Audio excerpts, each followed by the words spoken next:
Okay, I think we're all set. So welcome, everybody. I'd like to acknowledge the traditional territories of the three First Nations cultures in our area, the Dene and Cree of Fort Nelson First Nation, the Denezaw, the Prophet River, and the Dene from the Ako Dene Co Nation. Also recognizing that the Métis people who live in our region have left a lasting legacy for all the work that they've done, and we thank all of them for that. Please be advised that tonight's meeting is available for the public to attend virtually, is being streamed and recorded. Are there any council additions to tonight's agenda? No, are there any staff additions? No, Mayor. Thank you. Is there any public who wish to speak to any of the items on tonight's agenda? Online, any? No? Any in the gallery? Now's the time then. Now's the time to speak. If you've got something to say about any item on tonight's agenda, now's the time to come to the microphone to speak. You're good? Okay, thanks. Adoption of the agenda is in order, please. Moved by Councillor Enax, second by Councillor Souls. All in favor? Opposed? Carried. There are three sets of minutes there. The committee of the whole meeting from March 20th, the regional council meeting March 25th, and the committee of the whole meeting of March 25th for adoption. Moved by Councillor Gerwing, second by Councillor Enax. Are there any errors or omissions? Council, none. Staff, are there any? None. All in favor of adoption? Opposed? Those are adopted. Thank you. Is there any business arising from those minutes? Staff? Okay, thank you. Okay, then that brings us to reports. Administrative report number 15, the Ready Program 2024, the Q1 update. Ms. Penny, please. Welcome. Long time no see.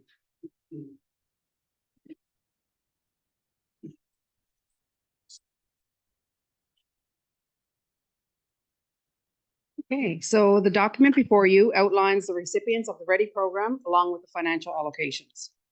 It's important to note that some of the recipients may not yet meet all eligible criteria, such as completing a probationary period or providing proof of housing expenses. New recruits can be easily identified by the provision of a welcome package.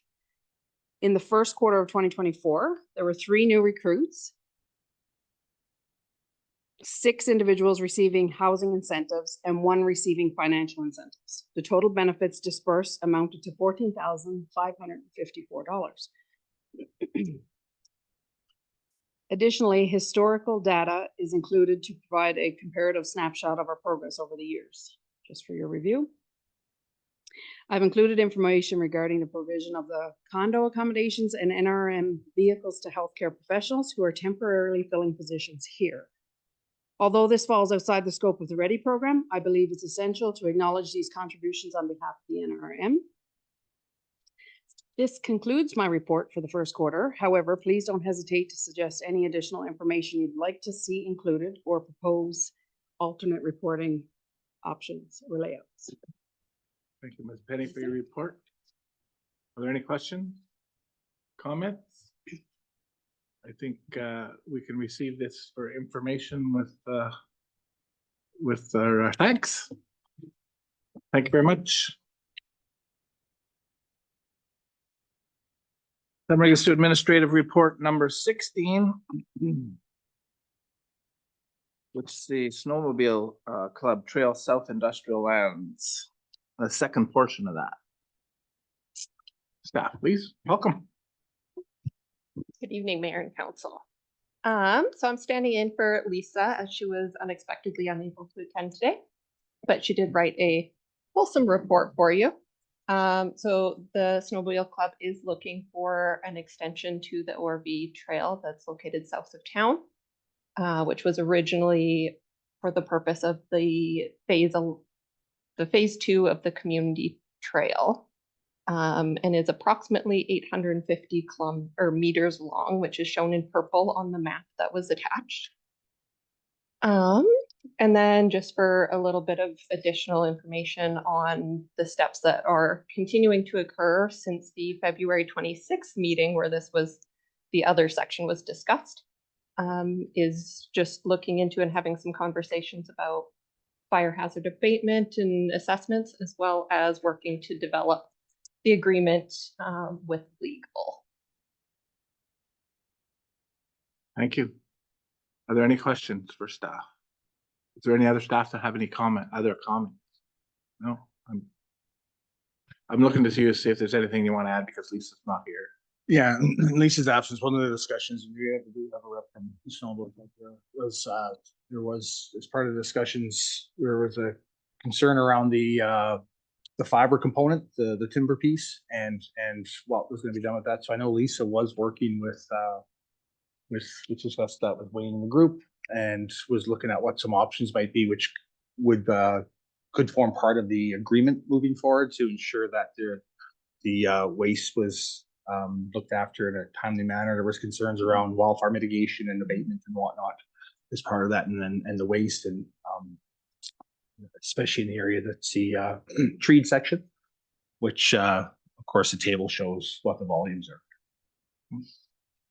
Councilor Going? Yeah, that was my question under timber harvesting. The last sentence, it says there is no plan to utilize or dispose of felled timber and cleared vegetation. So as according to this report, it'll just be piled in windmills. And I just thought that maybe that to me seems like it would be a hazard and should be dealt with in a more appropriate manner. So yeah, before I could vote in favor, I would want to see some sort of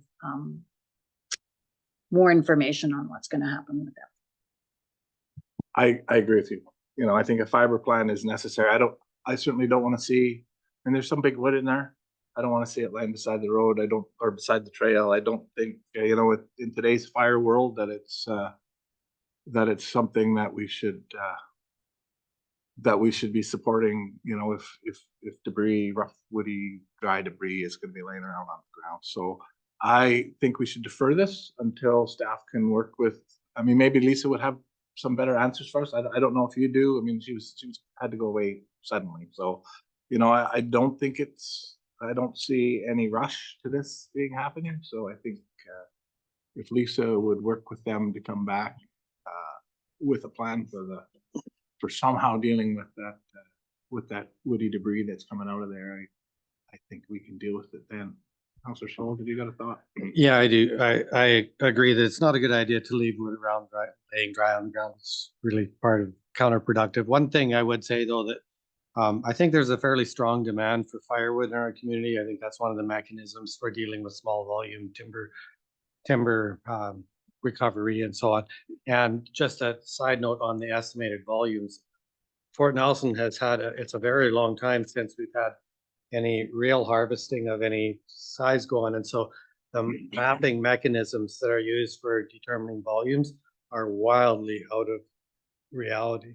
I know this from my work in the community forest and on my own private land, and that if you use the VRI system of the mapping system that the province has, it's wildly out. It actually overestimates by double what's actually on site. So I think the volume is quite likely smaller than this, but there's still no reason to leave it laying there. Let's find a good end use. So deferring it, I'm fine with that too.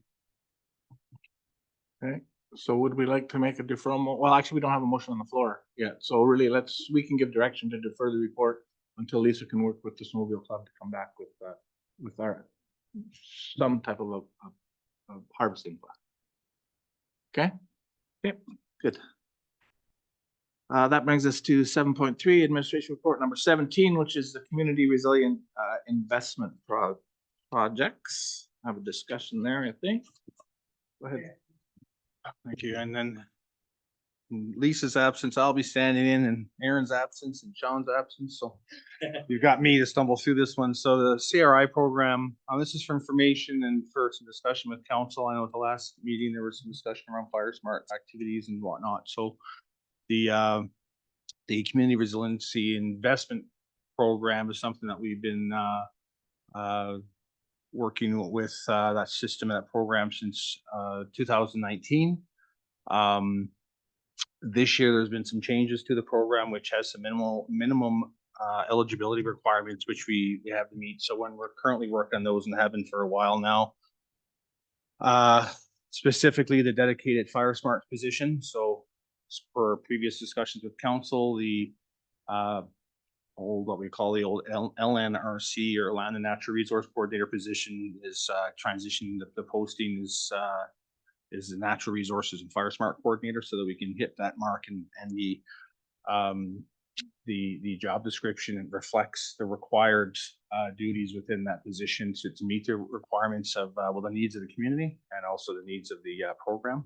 Additionally, the establishment of a Community Fire Smart and Resiliency Committee, which we're currently in the process of working through, and as the report outlines, there's already been some meetings and discussions with Fort Nelson First Nation, Community Forest representative, the manager there, BC Wildfire, and ourselves as a start to develop that committee.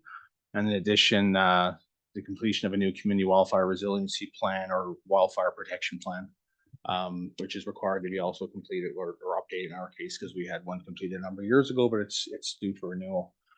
All these activities, we can utilize CRI funds to help offset the costs of these particular activities and whatnot.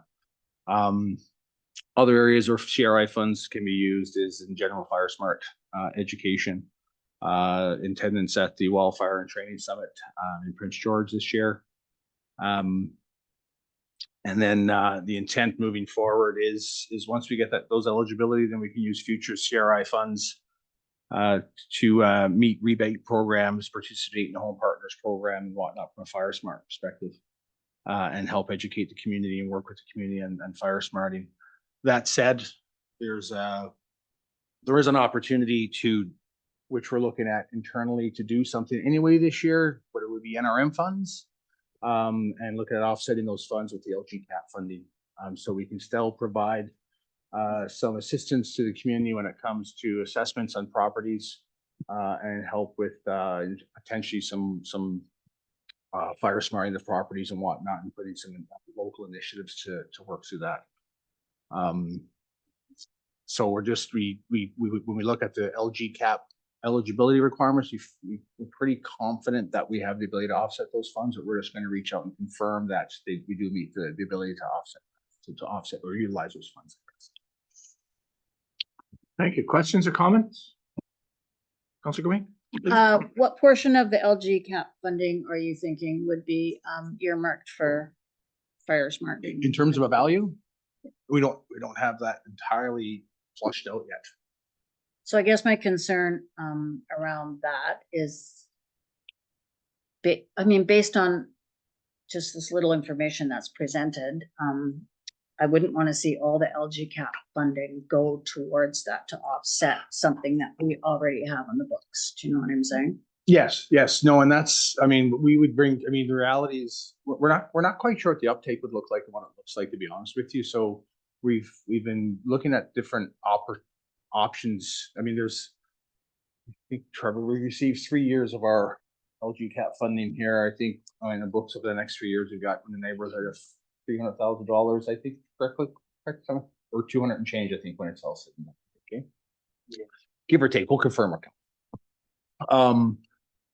we wouldn't use, the CRI funding only provides $200,000 overall. So we wouldn't be utilizing all those funds towards those types of fire smart activities anyway. So we're, and from a capacity perspective, we don't have so much capacity internally. We've got two wildland wildfire specialists, wildfire mitigation specialists on staff currently, which is the chief and our retired firefighter Tim, who's come back as a pay on call. So looking at the bigger picture where you have that full assessment done, which is outlined in the latter part of the report, that's a significant undertaking to do that. Would take a fair amount of capacity. The hope is the majority of the capacity and use from a local fire smart representatives, so the LFRs, who we have more people trained in, could assist with providing some guidance and help for the local community to help do their own, and then if need be, maybe get a third party. There is a local company that can help provide some other guidance. So it depends on what it looks like at the end of the day, and we wouldn't be utilizing. The intent wouldn't to utilize all LGCAP. maybe a portion of it, but we don't know exactly what that looks like at this.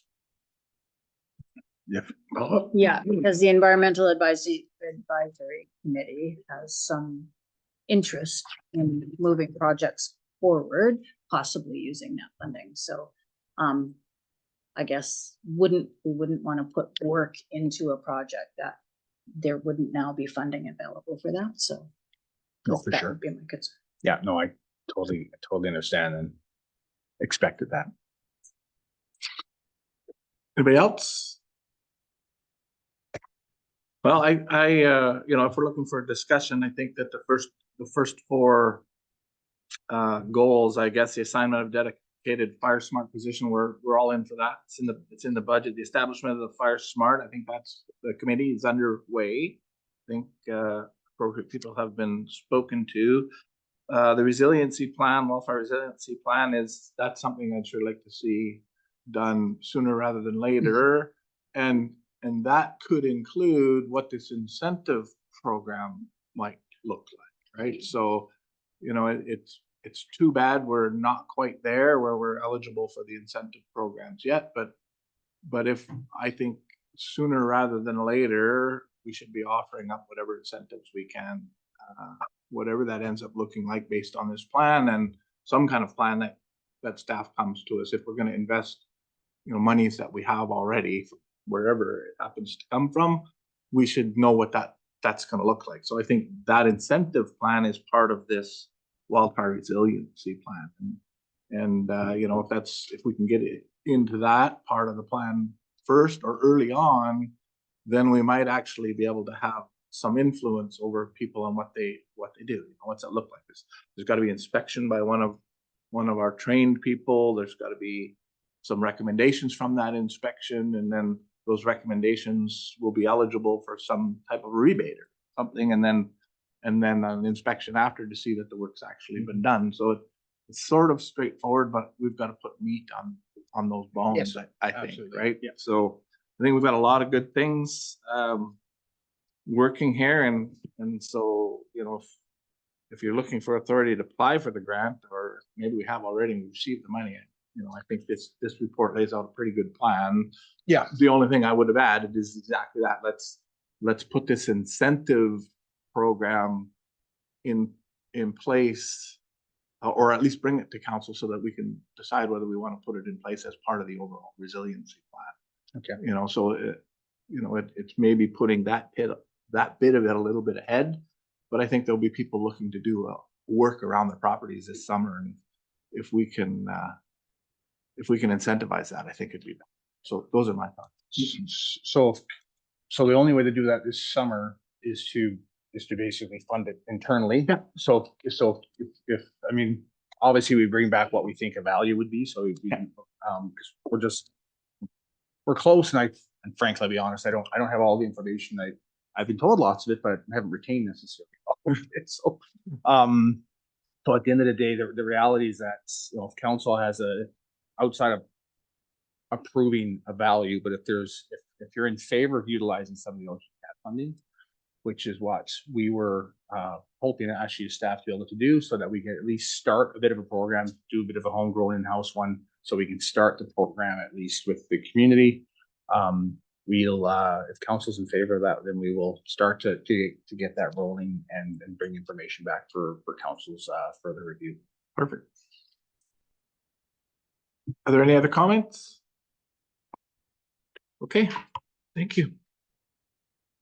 That brings us to item number 7.4 on the agenda, admin report number 18, the Old Fort Nelson Game Warden Cabin.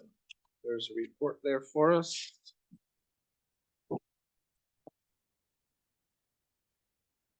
Krista, please. Thank you.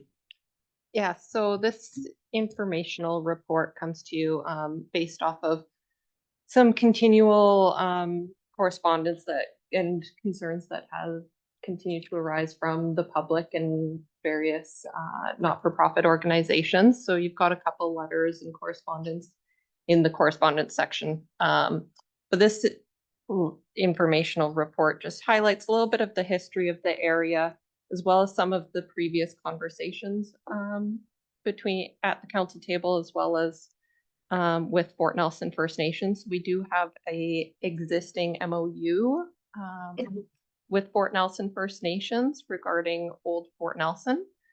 And then also outlining a little bit of confusion related to the ownership of the property and building, as there's conflicting information that's been available to us. So we are continuing to look into that, as well as the heritage planning aspects that we currently do not have any formal processes for, and then just some next steps for council's information, however you wish to use it. Okay, thank you very much. Thoughts, council? Councilor next. I know with that, it's time is of the essence, and I really hope it doesn't take too terribly long to figure it out, because if not, it's gonna go away and we'll never ever have a chance to save it. Anybody else? Okay, Yeah, I think it was a great report. Thanks very much. And I think, like, I'm on board with the next steps. I don't think that we can really move ahead without finding out, you know, who actually owns it, and then, figuring out where, if any, Fort Nelson First Nation action wants to take. So I think that, yeah, I appreciated the report, and the next steps seem reasonable to me. so I guess I'll weigh in. I don't know what the end game is for this. I haven't seen a plan for what is it that we're going to do with this building once it's restored. And, you know, if all we're doing is holding it so it doesn't fall down, it seems to me that may be good money after bad. There's obviously interesting history, and that's from the letters, and there's interest. But what's the end game? I mean, previous councils have weighed in on this already, and you know, I find the last paragraph on page 24, you know, kind of says what the past councils have determined, you know, and it's pretty clear. And the cabin shall remain in its original state as it stands, being uninhabitable, not occupied, and without restoration.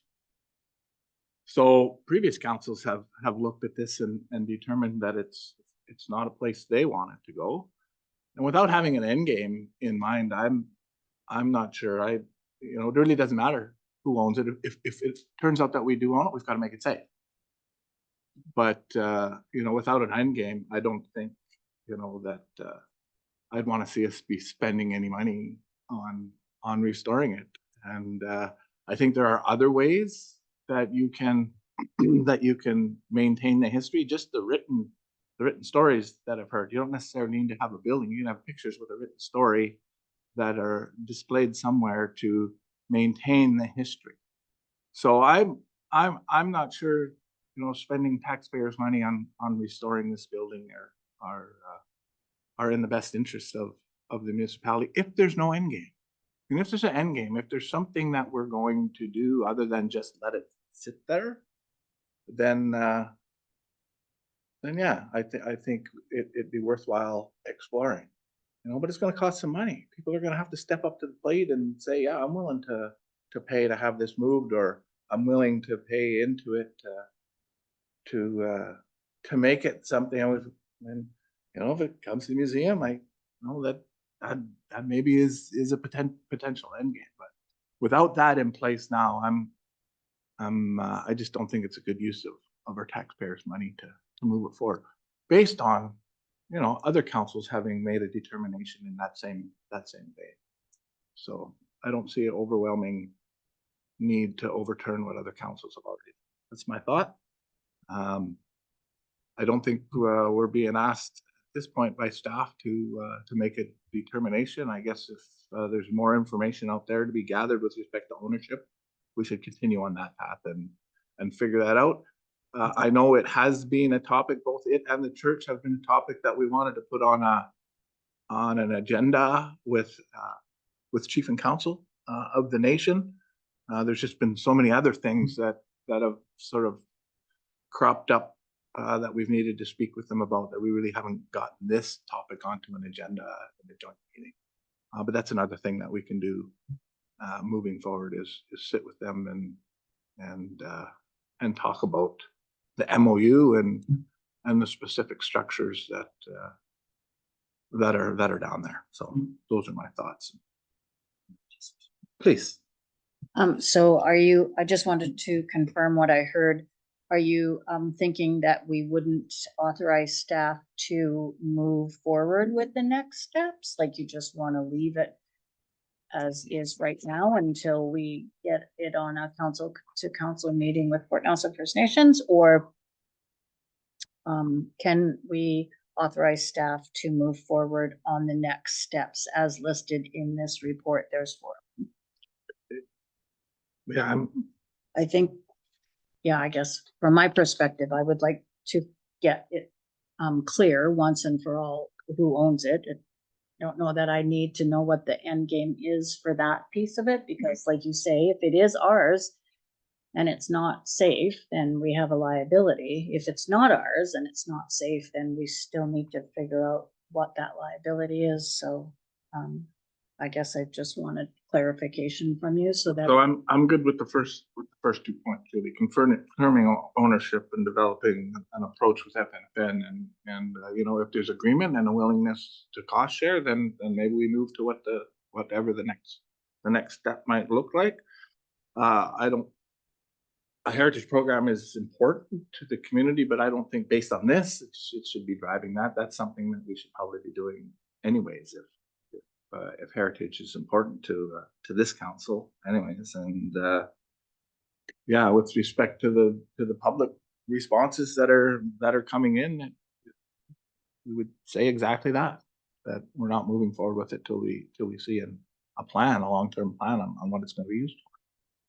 But understanding ownership and working with the nation those are easy things to well, I like to think they're easy things to accomplish, but chief and council are very busy and it's tough and when we do happen to get there some time with them, there's all these other things that have cropped up that we've had to speak about. So hopefully we can get it on a meeting. So I don't know if that answers your questions, but Yeah, it does clarify for Yeah. me. Okay. And if we're making a decision, then does staff need more clarity on that, or? you know, there's no recommendation here, or I think we're looking for, you don't want to waste your time essentially. Hmm. You know, if it was a straight out no, I think we probably wouldn't proceed any further, but I don't think it is a straight out no. No, from what we're hearing, what I'm hearing is that basically the first confirm ownership of the land cabin, which is what we're in the process of looking at right now. And then basically discuss it with FNFN, with Port Nelson First Nation to see what they set and feel for that particular item and consideration of the MOU and go from there. Yeah, Circle back. I had hoped to reach out to Kathy Dickey, who was the chief at the time when they signed this memorandum of understanding, and I didn't get a chance to do that. So, yeah. Okay. Good. Oh, Councillor Schultz. I think that the starting point too is whose jurisdiction it is. I think it is because I think like just historically, this has come up at councils for a very long time, a very, very long time, not just ours. And so there's something that's blocking it from being embraced. And I think that the ownership issue is not between the Northern Rockies, FNFN. I think there's also the Métis community that's part of the discussion. And so the ownership of whose it is, who's going to take responsibility as it being their heritage or their background, that's where the starting point, everything that follows that is contingent on that being found out. Okay, that brings us to item 7.5, the Northern Rockies Region Municipality Revenue Anticipation and Borrowing Bylaw number 223. Mayor, I just want to make a comment. So in publishing the agenda, we failed to attach the actual bylaw copy. So I have copies for you. It reflects exactly what the report describes, but leaving it up to you if you'd like it to come back to the next meeting since the bylaw itself wasn't attached. I've seen enough of these to, I mean. Know what it there's- says. There's not a lot to I'll them, distribute so it I'm nonetheless. comfortable proceeding with the way it is. Okay.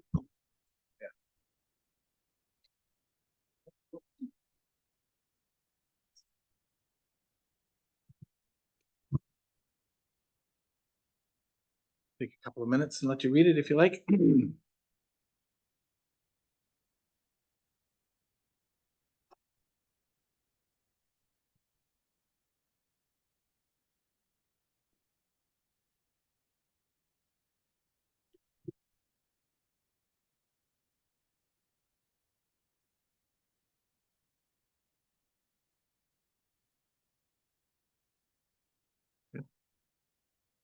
Counselor Scholes, you good? Yeah. Okay. Counselor Roper, were you able to have a view of that, a read of that? I'm just working on that right now. Okay. You want to just come on and let us know when you're finished reading it, and we'll proceed. You're good? Okay.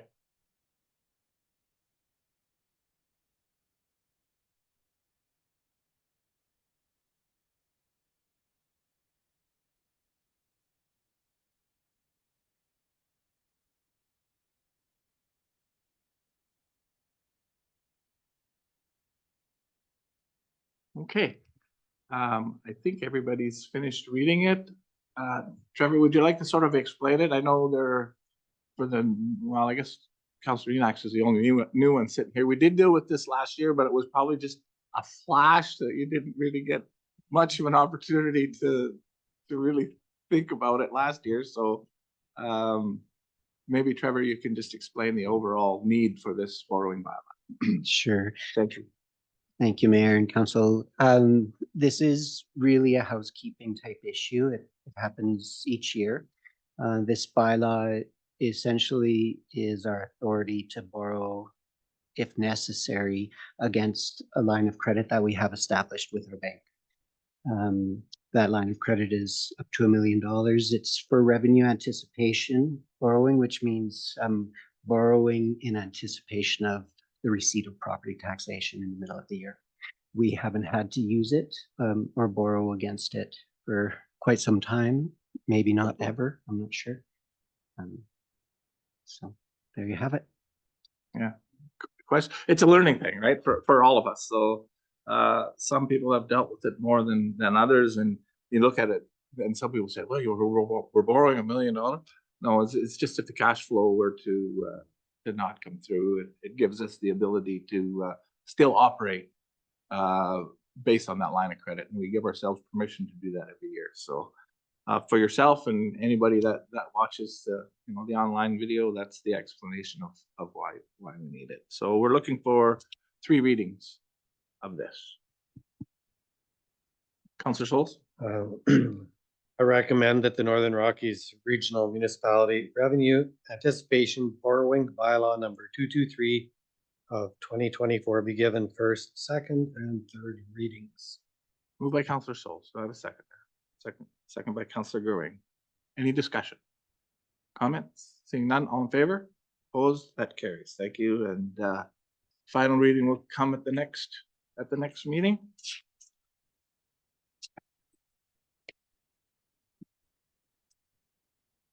Okay, there are no items of correspondence for discussion. There are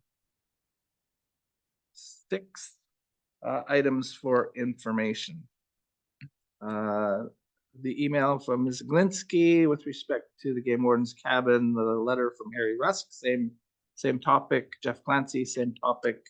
Letter from NDIT to inform us that the arena bleacher installation grant was approved, and the council information packages of March 27th and April 3rd for information. Can we see them all at once, please?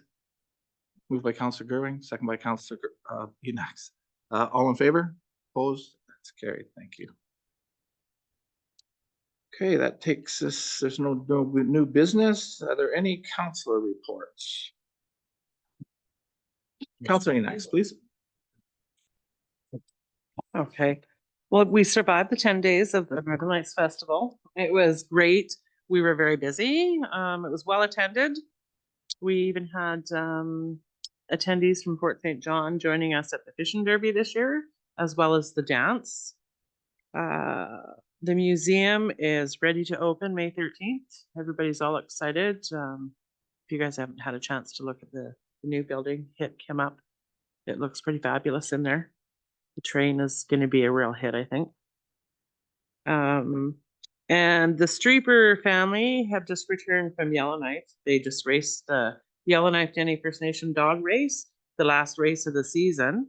Buddy hasn't ran that race in 10 years. They're coming home with their 25th championship now. Buddy came in first and he raced against one of his girls, Alba, in the 10 dog race or the 10 dog class. Buddy had 10 and Alba only used 8 dogs and she came in second. Clara was running in the 6 dog class. She came in second place and both girls had the fastest run on the second day of the race. So congratulations to Team Streeper.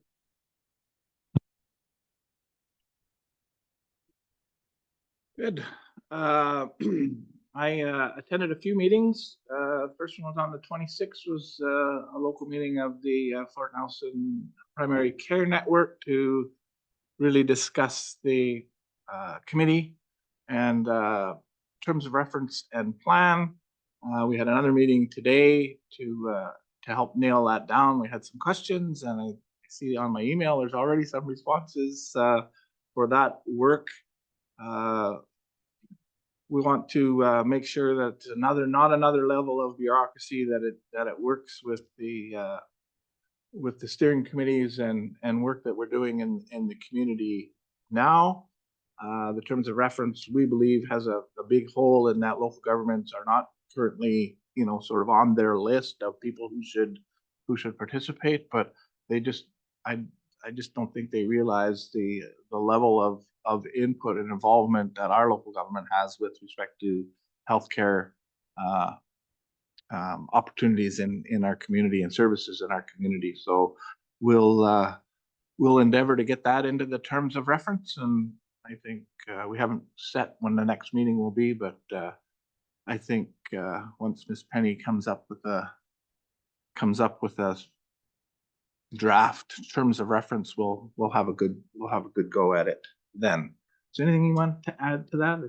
Because you attended as well. And I think just after the terms of reference, we're going to be working on the service plan, and something that was made clear to me today, and I think it's really important for us to make clear to the community, is that this will be services that are not necessarily available at the hospital, right? So a primary care network. So it's primarily services outside of the hospital. So yeah, so I'm very interested in moving forward with that and working with the community to determine what that service plan is going to look like. Right. Yeah. Like dietitians and mental health practitioners, those types. Yeah. Okay. We on the 27th, we all had those who could attend had a meeting with Minister Dix and Parliamentary Secretary Rice here in the Bear Pit. They were online. We presented our case with respect to the CT scanner. I was heartened, that Minister Dix did know where all the CT scanners were in the province. So I'll take him at face value that he did. He didn't need us to present the map to him. I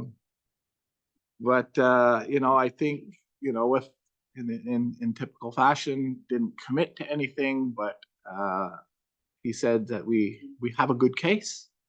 And so hopefully he will be some kind of an advocate for us with Northern Health. There's still that meeting for us to have with the senior executive of Northern Health to try to continue our case. I think it was a great opportunity to build a relationship with Secretary Rice, who appears to be very willing to engage in conversations, being from a small community herself. So I think overall it was favorable, though no commitment. I don't think we expected it with respect to the CT scanner. With respect to the second topic, which is the emergency room service interruptions. He was big on letting us know how he was over on the coast trying to deal with those. And, really our ask of him was to be open-minded about any of the mitigation plans that we're able to put together. I think he was open-minded about the fact that it is an emergency here, that these emergency room closures in Fort Nelson are different than they are in other parts of the province where other hospitals are, from a transportation perspective, quite a bit closer, within a couple of hours. So I think he recognized that, and we asked him to be open-minded with respect to any plans that might come out of here that might be not, or that will be fit for purpose rather than one size fits all. And I guess the proof will be in the pudding there. We did get a response back from Ms. Heppel. Leanne Heppel. Drawn a blank on her first name. Leanne Heppel. Leanne, thank you. Who is the senior executive at BC, the ambulance service, emergency health service, letting us know the different things that they are prepared to do. I suppose that the minister did speak to her because a letter came out very quickly after the discussion.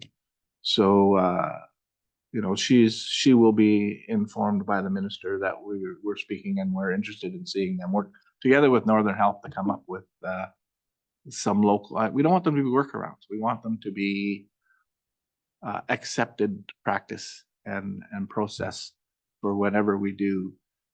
Of course, the main thing we talked about is not having them in the first place. Recognizing that staffing in the province for healthcare is a difficult thing.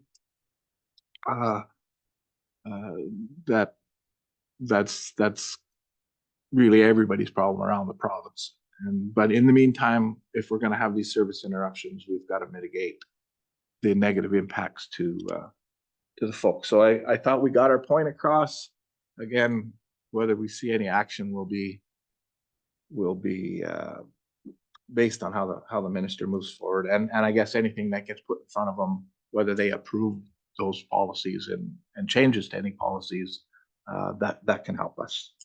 But generally, I thought it was positive. What else did I do? Oh, I guess we did the spring joint meeting with Northern Health with respect to capital. CT scanner is not on the capital equipment list for 2004 or 2005. Today, we still are on the list. It's a 10-year process to determine whether or not a hospital needs to be replaced, refurbished, or updated. And we are on the list for them to start that process in 2025 to look at our hospital and those services. But it's a long process after that. There's discussions starting generally in Northern Health with respect to the 40% expectation that Northern Health has with funding requirements. That's a discussion that's being led right now, I think, by Fraser Fort George Regional Hospital District because of the $1 billion facility that the Heart Center and the acute care tower, that truly is a fully regional facility. And so they're looking at both the 40% and how other regional hospital districts might be able to get involved with. Well, we could be, but it's a discussion, but that at least has been started with all the hospital districts. It's not just Northern Health sort of dictating what will happen, which I thought was a step in the right direction. So we'll see where all that goes. Was there anything else from that meeting? Oh, they want us to participate in discussions around staffing and how we might be able to help them with staffing. So it's that also is a bit of an eye opener. because our regional hospital boards are supposed to be just capital related. And they are certainly at their wits' end when it comes to some of their operational difficulties. And so there's a small, I'm trying to be nice. There's a small door, a small opening in the door with respect to local government involvement. So we'll see how this, of course, I could have been really catty, but I wasn't, about, yeah, they need us now, but yeah, it's been 25 years of nada. And now that their backs are against the wall, they're interested in local government input. So we'll see. Yep, sure. Question? Comment? Is it going to be nice? Be nice. We're recording to the world. I'm just a little bit taken aback that they would be asking for our help, given the fact that when they're recruiting for nurses, they're on the record of saying that they won't share to possible nursing recruits about our Ready program because they don't want to give us an unfair advantage over other communities. So that would be one thing that they could use. Yeah, I Just saying. we'll see. The Chiro, the chief executive officer, is planning on reaching out. We'll see when he reaches out to us. I think this needs to be, if it's going to happen, it's got to happen more than just the 2 meetings a year that they have. It's got to be done jointly with all the regional hospital districts who should have representatives from all the municipalities, because most of them are, all of them are regional district related. And so all of the municipalities will have either a mayor or a representative at those regional districts, which then become their hospital districts. And so there should be some way of pulling them into the system to assist with this. And I think they will be open-minded on any approach. And so, I fully expect to be able to put our Ready program into the mix.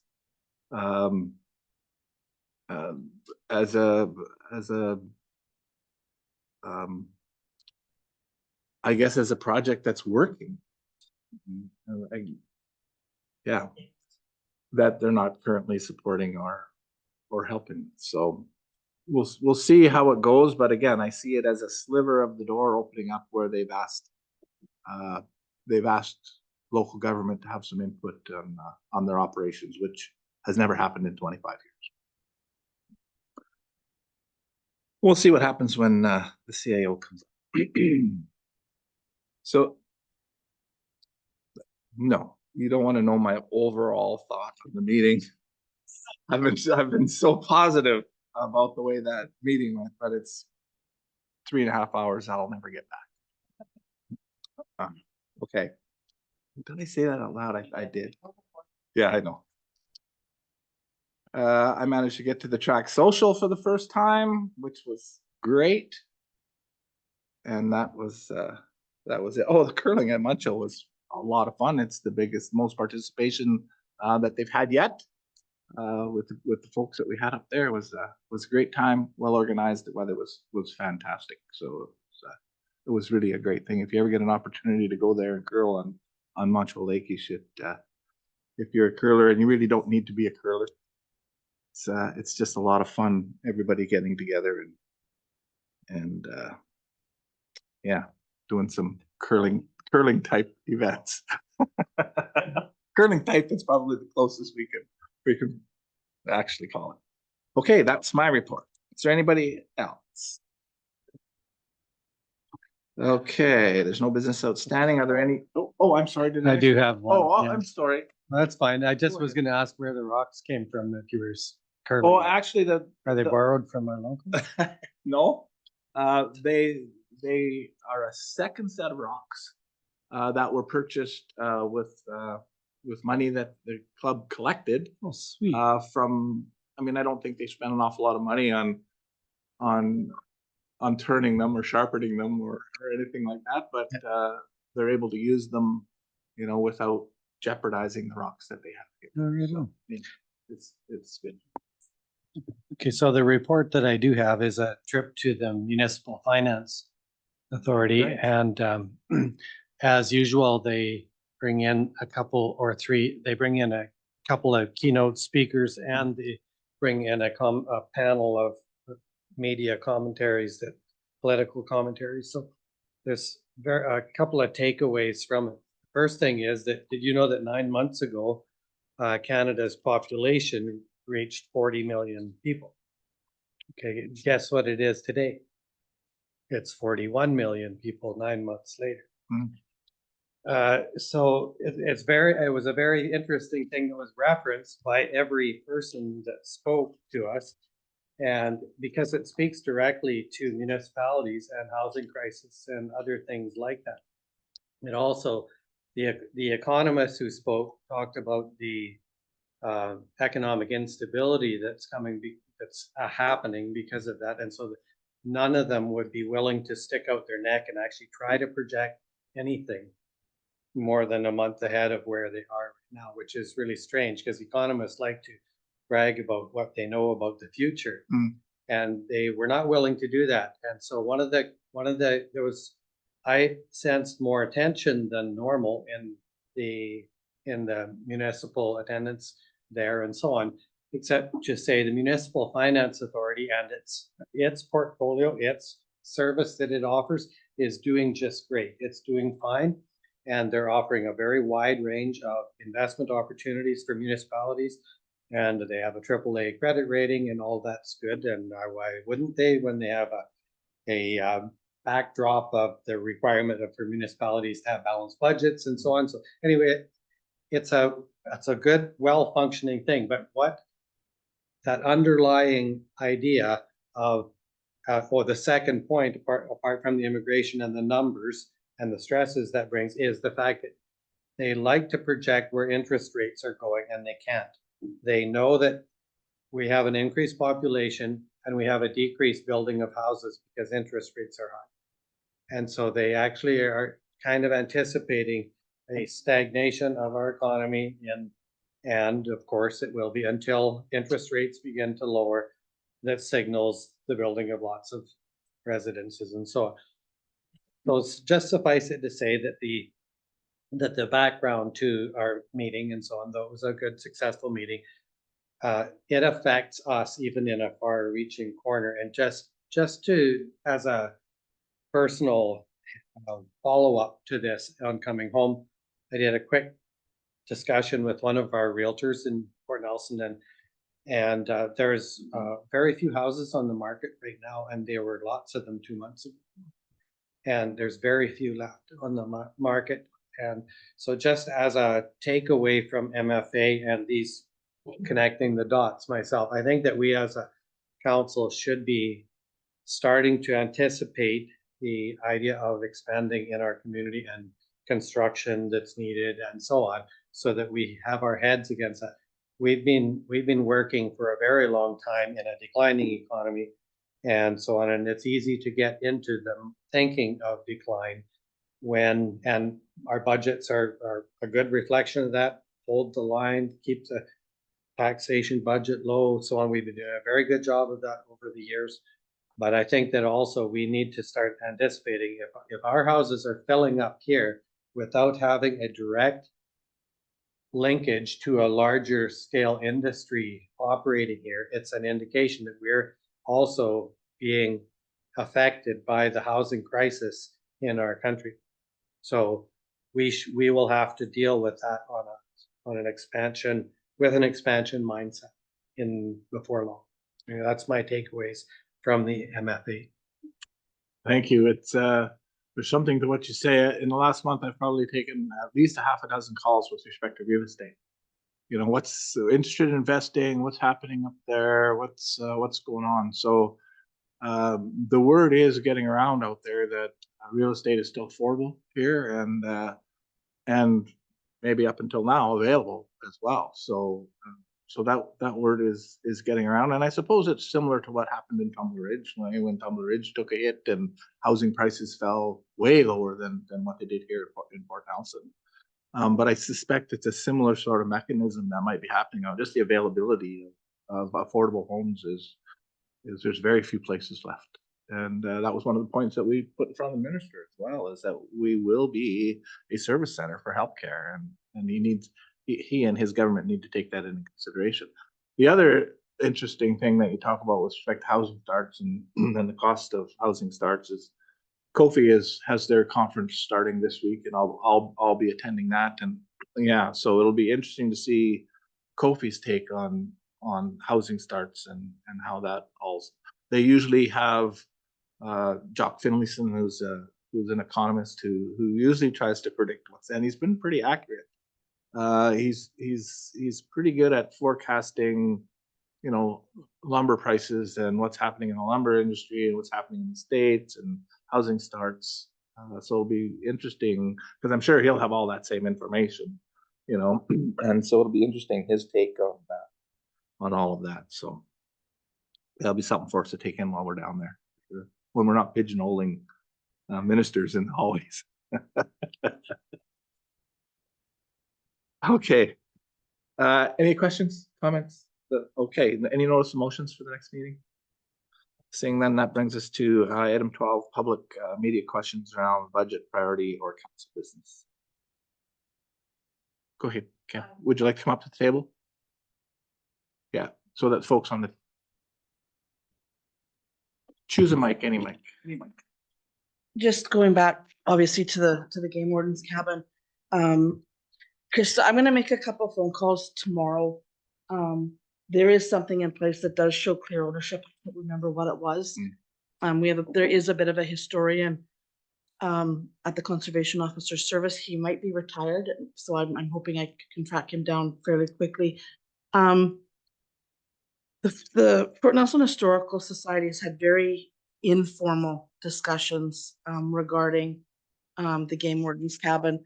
The last time I went and looked at it, I don't think it's in shape to be moved, at least not in whole or even in part, like in half, because it's actually built in two pieces. However, there's other ways, as Mayor Fraser alluded to, there are other ways to keep that heritage or that culture alive. And one of those things is to dismantle it and to bring it to town and reset it up. As I said, we've had very informal discussions, you know, at the Historical Society level. There is certainly grant funding and things like that out there for culture and heritage. A lot of the times, it's one of those areas that's usually undersubscribed because these opportunities don't come up very often. Having said that, it was very clear in those informal discussions with the Historical Society. We recognize that, the NRM Council, Mayor and Council, and Fort Nelson First Nations Chief and Council have a relationship. That has not always been the case. I mean, I'm just going to state the obvious. We have no interest in rocking any boats, or we have no interest in moving forward if it's going to cause bad blood between either council.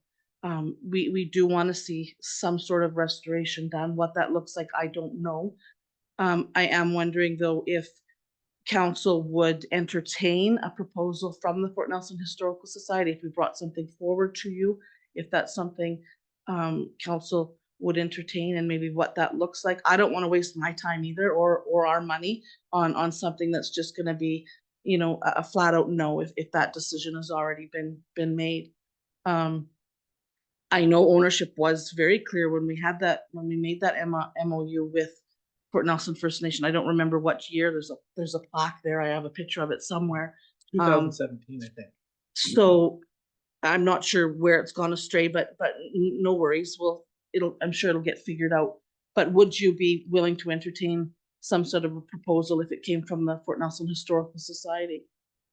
I think you can work with staff with respect to that, and we're looking for more information from them. So certainly, it was definitely not a hard no today. Yeah, for sure.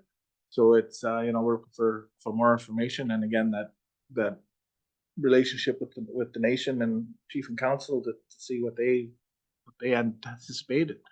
Yeah, they have so much deeper ties and roots to the old fort than we do. So, Yeah. like I said, that's important.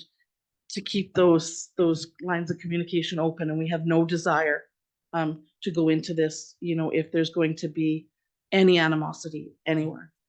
Yeah, so that's good. So I think that, you know, if you and the society want to bring some kind of a proposal forward as part of the next report, I think that would be appropriate. Okay, I can't guarantee how fast that'll be. We have one other building that is in Fort Nelson. That's the old Hudson Bay building that sits behind True Value. Yeah. That we're still trying to get to our property before you guys go and destroy that parking lot, because we really need that parking lot on the ball field. It's a straight shot right in there. Once that opportunity is gone, it's gonna be a little bit more problematic for us to get that building there, but I'm just not certain that's gonna happen right now. Thank you so much. You're welcome. Is there anybody else? Anybody online? I don't think I asked that yet. Oh, okay. Adjournment is in order. Moved by Councilor Gerwin, second by Councilor Enoch. All in favor? Opposed? Carried. Thanks to everybody. We are adjourned.